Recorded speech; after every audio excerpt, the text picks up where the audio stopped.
Finding treasure in one of the poorest places on earth is no easy task. Search high into the mountains and deep into the clouds of the Guatemalan forest, and you will find God's treasures. Take a seat at their table and experience their hospitality, and you too will be transformed. The indigenous Mayan people of Guatemala have lived through civil war, genocide, and abandonment from their own government. The people of the village of Aguacate have learned to rely on their belief in the Lord and their love for each other in order to move forward each day. The Mayan people have embraced their faith, weaving orthodoxy into the fabric of their lives. The village of Aguacate breeds a strong communal atmosphere.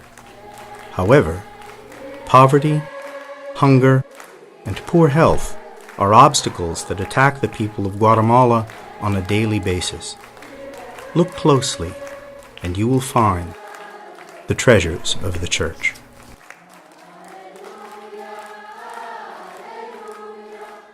The problem was that people were dying of preventable diseases because of their lifestyle, the way they had lived for many generations. They were becoming ill, and there was no resource to cure them of these illnesses. Una de las causas principales en la comunidad. One of the principal causes of health in the community is the poverty of the people. They are poorly nourished and have very few resources. They become very vulnerable to illness. Entonces toda la gente que vive allí. Almost all the people here are living a life of sickness. The challenge we have is that we have poor economic conditions here. We don't have possibilities to pay for good care and see a good doctor. Antes de la clínica, la salud. Before the clinic came to Aguacate, the health of the people was very bad. We didn't have anyone who could treat us in an area that was close to us. The people would have to travel to find treatment, but often they could not find anyone to attend them. The nearest clinic was 2 hours away by bus. There's a lot of chronic issues in the village, but they didn't have the money nor the means to get them treated in a proactive way. Caminar a pie para venir. People have to walk on foot in order to find a doctor. So many people don't have any place to go to find health care. So what happened to the village is when someone had a stroke, someone had a heart attack, a baby was being born breech, all these horrible conditions, they would have to pool their money, get on a bus, hope they could get to a hospital in Mexico on time to save their life. More often than not, the young women with difficult births would die on the way to the hospital. The strokes would paralyze them before they got there. Oftentimes they never even made it to the bus. Even when people are able to go to a hospital to get the money to pay for transportation, when they walk into the hospital here in Guatemala, if they don't have the cash in hand, they'll be turned away. The problems of healthcare in Guatemala are multiplied many times over in the tiny village of Aguacate. Cross one border and it seems like your whole world has changed, how much of a difference that a few hundred feet can make. The condition of the people with regard to their health before the establishment of the clinic was very grave. Life was a lot harsher. People died of tuberculosis, of asthma, of other diseases that are very preventable. Before the clinic was here in Aguacate, I had a lot of problems that I did not understand. I was always thirsty all the time. I was always drinking, but it did not matter. I always felt dried out. I also used to have a lot of pain in my body, a lot of pain in my bones. It felt like a truck going over on me, was pressing on me. Los niños padecían mucho diarrea por mucho tiempo. The children would suffer from diarrhea for a long time. Many people who would suffer from basic things like fevers would not be able to get any help in the village. There are some issues that we don't understand, like sometimes the children get headaches and problems with their head.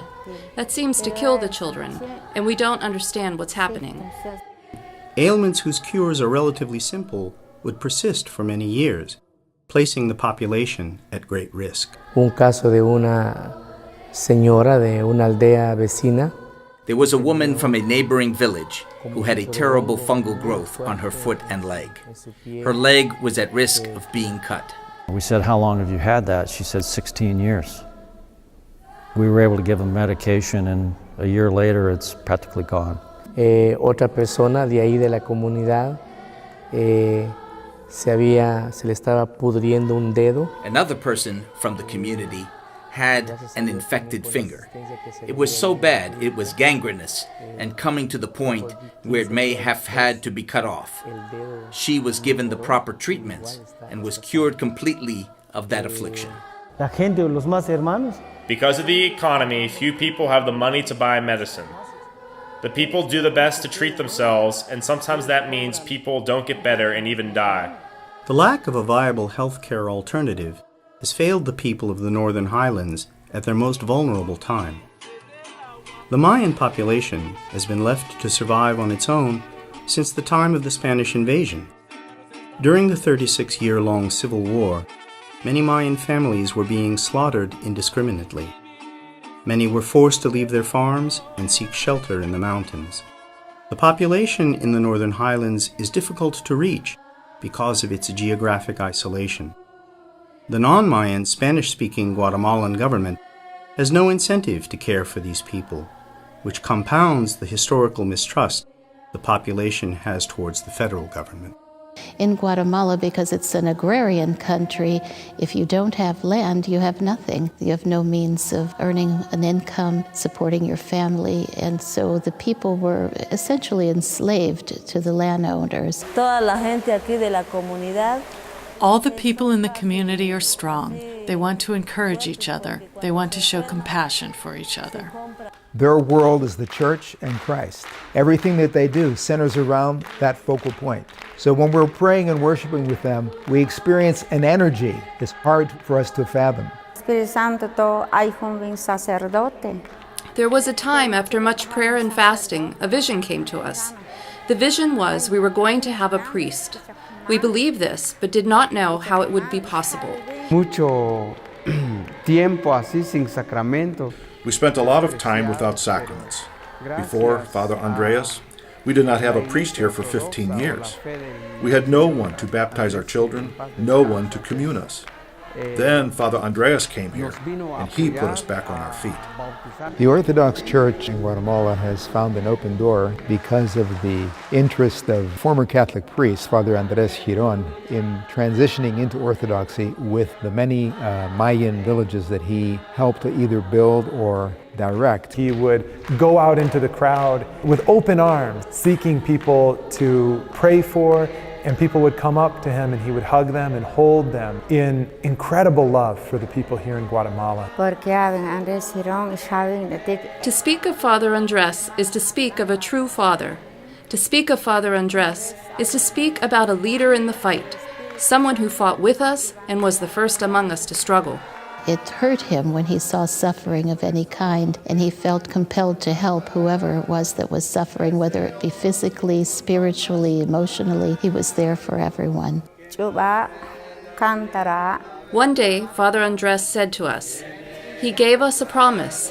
He said just as Christ came to heal people physically, not just spiritually, he would make sure that these sheep of Christ in Aguacate would not continue sick.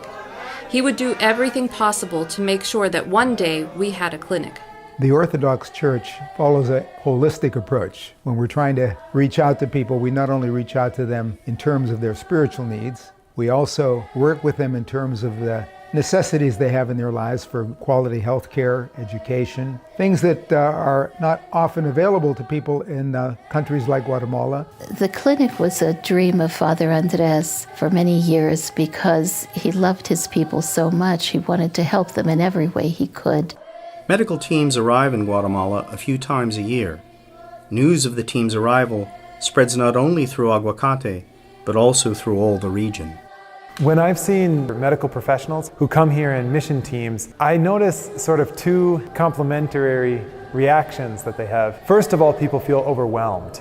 They feel overwhelmed by the need when the doors get sort of flung open with huge crowds of people that burst into the clinic seeking medical care, and they'll wait for hours and hours to get their turn. I was really amazed at the long line of people that I saw, the villagers that came from far to the clinic. I'm just swamped. I'm overwhelmed with dental emergencies, basically. People that come to me with infection, and they walk many miles, many hours, and they wait here all day and sometimes have to sleep here overnight. As the days go by on their teams, they start to have another reaction, which is a sense of confidence and inspiration in the small ways that they're able to help people. Eventually, I felt a lot more comfortable because I realized we were on a mission. There were a lot of patients, we needed to help them, and that's what it was all about. The dental program began in earnest even before the clinic was built. To my surprise, we saw many more patients than I had anticipated or that I ever thought that I could handle. I remember 155 extractions in 2 days, which was far, far beyond anything that I had ever done. At 15, 16, 17 years old, these handsome young men and these pretty young ladies are missing their front teeth because those are usually the first ones that go. They've endured this and they're so stoic about it and they are so trusting. This young lady came into the clinic. She says, I want all these teeth pulled. And they were pretty badly decayed and pretty ugly, and obviously they pained her. So the dentist sat her down on the chair and numbed her up and commenced to fix every one of her front teeth. There's a 17-year-old girl who had these ugly decayed teeth in front, and she walked out of the clinic with a beautiful smile and happy as a lark. They didn't even know you could do something like that. All they knew was her teeth hurt, she wanted them pulled. This little guy came in with these terribly infected teeth and massive infection, and I had to inject the anesthetic in an area that was already swollen and infected. He was just such a brave little guy, and he tolerated the whole procedure. I did a bunch of extraction, packed him up with gauze, and when he was ready to go, he gave me a big hug. It brought tears.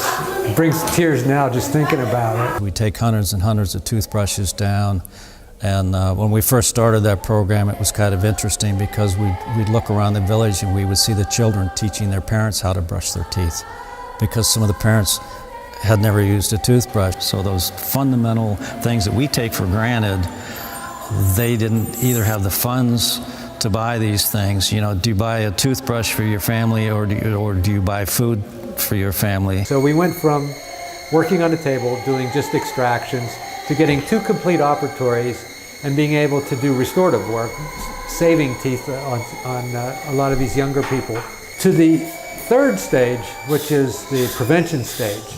And that's the key, and that's my ultimate goal. Every class in the school gets fluoride treatment, and they have been now for 2.5 years, and we're beginning to see the results of that. We're beginning to see the dental health of the children improving. And that would just be a groundbreaking innovation for the people here to prevent the disease in the first place. And that not only goes for dental disease, but that's very much parallels diabetes, hypertension, and the other metabolic diseases that we see arising in epidemic form. Many of the health issues that prey on the villagers are a direct result of the infrastructure, diet, and environment of the area. I seem to see a lot of common illnesses such as diabetes, hypertension. There was quite a bit of asthma. I suspect that was due to the wood-burning stoves that were in their homes. This creates a lot of smoke in a small space in their little homes. These children simply spend their whole lives there at their mom's side with all the smoke. So kids here in Guatemala very often grow up with asthma from something as basic as the smoke coming out of their kitchen stove. Many patients came presenting with headaches. A very similar complaint would be musculoskeletal aches and pain. They varied from infectious problems such as parasites and protozoans and inflammatory conditions of the bowel. One of the first things we saw a lot of was abdominal cramps and diarrhea. Es muy común acá, y sobre todo en los niños la diarrea. Above all, the situation with the children can be attributed to the water.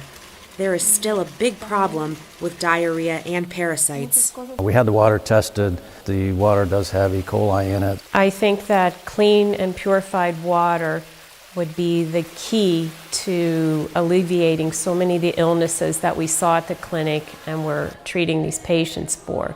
Of course, that creates a lot of need for resources and expertise to be able to purify their water system. Contributions of money and medical equipment from around the world have helped bring modern medical solutions to the village. Each time a team comes, they are able to bring new resources to the clinic. Our team in particular brought a hemoglobin A1C machine, the urinalysis machine. There were a bunch of patients that had diabetes. To diagnose it, we would do a blood glucose test to see what their sugar was of that day. And if it was very high, that means that they're most likely to have diabetes, but that also could mean that they just had a lot of sugar in their coffee, for example, in the morning. We would do a hemoglobin A1C analysis to test their glucose throughout a 3-month period, which wouldn't affect their diet and their exercise at all. If that came back as positive, then we would know that the patient had diabetes, and we would put them on diabetic medication and explain to them what their diagnosis was and what they can do to help prevent some symptoms of it. I discovered that my blood sugar all of the time was 570. I was diabetic, and I didn't know that until the clinic came here. If the clinic had not been built here in Aguacate, I would have already died. Medical teams come home with a sense of satisfaction from improving the overall health of the community. Well, I got to clean a foot. It was caused by just always having moisture in the air and a fungus that grew on her foot for about 12 years. I had to clean her wound and then applied an antifungal lotion, and then we just taught her husband what he was going to have to do at their house to just completely heal her issue. Now I can walk a lot better. I also can stand up and cook. I also am able to leave the house more. That lets me do the things I enjoy doing and the things I need to do. Ese remedio se me quitó esa enfermedad. Ahorita siento. This medicine took away my asthma. I feel so much better now. I don't have problems when I walk and when I'm working. I can do these things without any issues.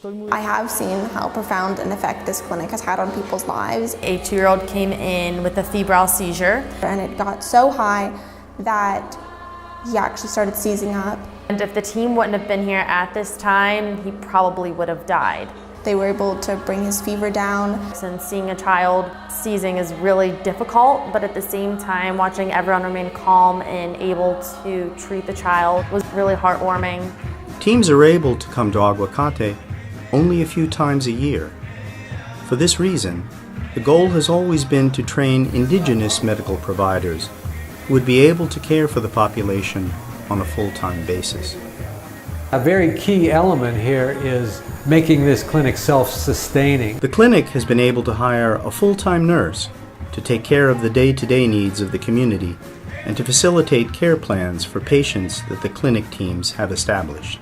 The prospects for a more permanent dental care solution have taken a positive turn. The San Carlo Dental School in Guatemala City requires its new graduates to spend a year in a rural area before they go into private practice. So we'll have a full-time dentist here, and we're hoping to just continue that on a rotating basis. The impact that one doctor could have in the village, and in many villages in that area, is hard to calculate, but it will be very significant. I think it's very important for a lot of these patients with chronic diseases such as hypertension and diabetes to be coming back on a regular basis. That is how we're going to prevent their disease from causing other diseases within them. Having more indigenous people come into the medical field is just a breakthrough for this area. There was a teenage girl who was one of the clinical health workers. Her name was Juana. With very minimal training, her and 2 other clinical health workers gave most of the care. They pulled teeth, they gave injections, they did stitches, they did sutures when someone got cut, and that was kind of the extent of the care. Un maestro nos puso a hacer una dramatización y a teacher had us take part in a play. My part in the play was a doctor. After I acted the part of the doctor, I started to have a desire to help with the health care of my village. That idea of being a doctor never left me. Later on in school, I started thinking about studying and what it would take to be involved with helping with people's health. The fact that a young girl from that village where education is limited for women even had an aspiration to become a doctor, that's remarkable in itself. This young woman who has always wanted to be a doctor from a very young age is now fulfilling her dream and has that potential to do so. The majority of doctors who graduate from the medical schools in Guatemala stay in the cities. But there are millions of people who don't live in the cities, who live way out in Guatemala, and the doctors don't want to go there. So in order to bring the country as a whole forward, there really has to be people who are willing to go out to these parts of Guatemala to work. Not merely for a short time when medical teams come, but to train people from those areas to continue the work. She wants to head the clinic when she graduates. It's a 7-year program, and I'm sure she will be back and she'll be the head doctor in the clinic and running the clinic. Going from what we started with to a full-time clinic with full-time staffing is just a quantum leap in healthcare and the quality of life for these people here. Mission teams are only one component for change in Guatemala. The emergence of a strong local Orthodox clergy proved to be the engine that has made a difference in these small Mayan villages. We have the leadership here in Guatemala of Father Mijail, who is the vicar, and under him 4 priests who are working here in Guatemala. And one of those priests is Father Athenagoras, who has under his care 70 different communities here in Guatemala. Father Athenagoras and the priests influenced all the assistance, improvements, and projects that we have had here. If there would not have been a priest, who would have led all of this? Who would have made this possible? Creo que es algo muy especial. I believe that this is something very special, a joy in identifying with the people. They want to see their priest involved with them in their lives. I feel a joy and happiness in being with them as they do with me. We're seeing this embracing of the church, deepening in the faith, understanding the teachings of the church, and trying to live them out in their own personal lives. Siempre ha pasado dificultades. There have been many difficulties that this faith has helped me through. The truth is, I am proud to be part of the Orthodox Church, because without that faith, I would be lost. We are now a part of a legitimate church, a true church. Before we were criticized and we were alone. But now we have somewhere to stand in our faith. We are showing the people in these places that they are part of a bigger church, that they belong to an international church that cares about them and a church that is there to support them. A ustedes nos están apoyando mucho como guatemaltecos. You have come to Guatemala to help us.